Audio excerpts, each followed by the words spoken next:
Hello tout le monde, j'espère que vous avez passé un excellent week-end.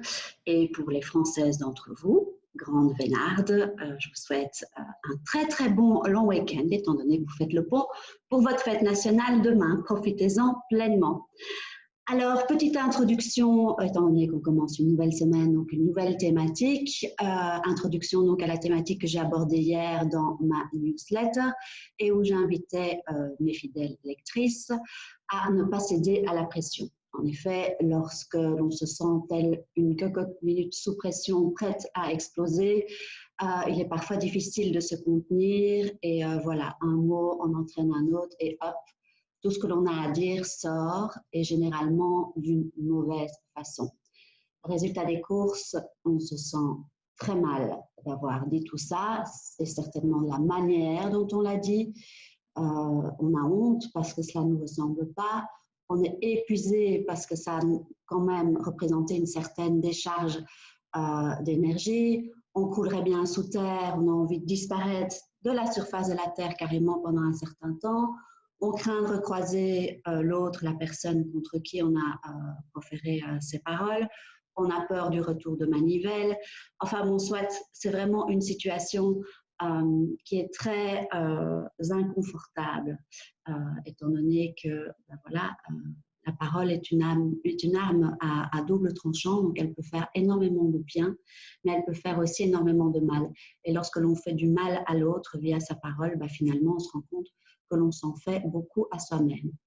Alors certes, on va toujours envisager de s'excuser auprès de l'autre personne. Le seul souci, c'est que le mal est fait. C'est très bien de s'excuser, il faut s'excuser, mais le mal est fait et l'autre personne ne va pas pouvoir effacer comme ça les paroles que vous avez proférées contre lui. Et donc, la seule chose que vous puissiez faire, c'est vraiment de faire de votre mieux et que désormais, votre parole soit impeccable. Alors, c'est le troisième des 4 accords Toltec que je présente avec vous. Donc, comme vous le savez, les 3 thématiques ici des 3 dernières semaines, celle-ci y comprise, sont directement inspirées des 4 accords Toltec de Don Miguel Ruiz. Alors, cet accord Toltec, donc, il demande que notre parole soit impeccable à tout instant, dans toutes circonstances, est sans doute le plus compliqué, le plus difficile à appliquer. Et c'est pour ça que j'ai décidé de continuer cette semaine avec les tirages, étant donné que je pense que nous en aurons bien besoin pour pouvoir mettre en pratique cet accord qui est facilement dit, mais difficilement mis en pratique. Alors, voici les petites cartes que vous connaissez. On va faire le petit tirage. Voir la carte, inaugurer cette nouvelle semaine et vous aider le plus dans la mise en pratique. Que votre parole soit impeccable. Vis-à-vis de vous-même et vis-à-vis des autres aussi. Hein. Donc souvent, on pense parole soit impeccable vis-à-vis des autres, mais on a un dialogue intérieur aussi quand on se parle à soi-même et généralement, c'est avec soi-même qu'on est le plus dur. Ben, voilà, mes cartes sautent, elles ne veulent pas se mettre. Hop, je recommence.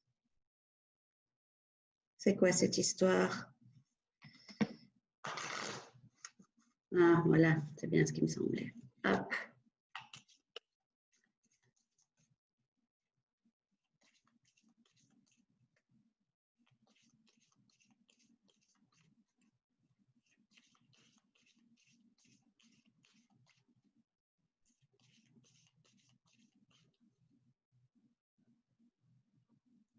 Coupe. J'étale mes petites cartes.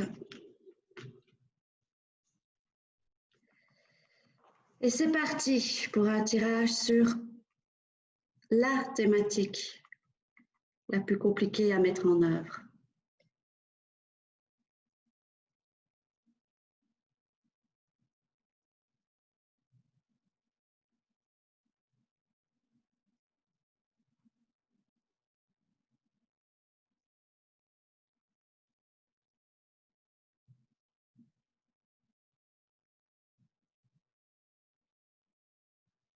celle-ci. Hop. Je carte. Zou. Je vous la laisse découvrir d'abord.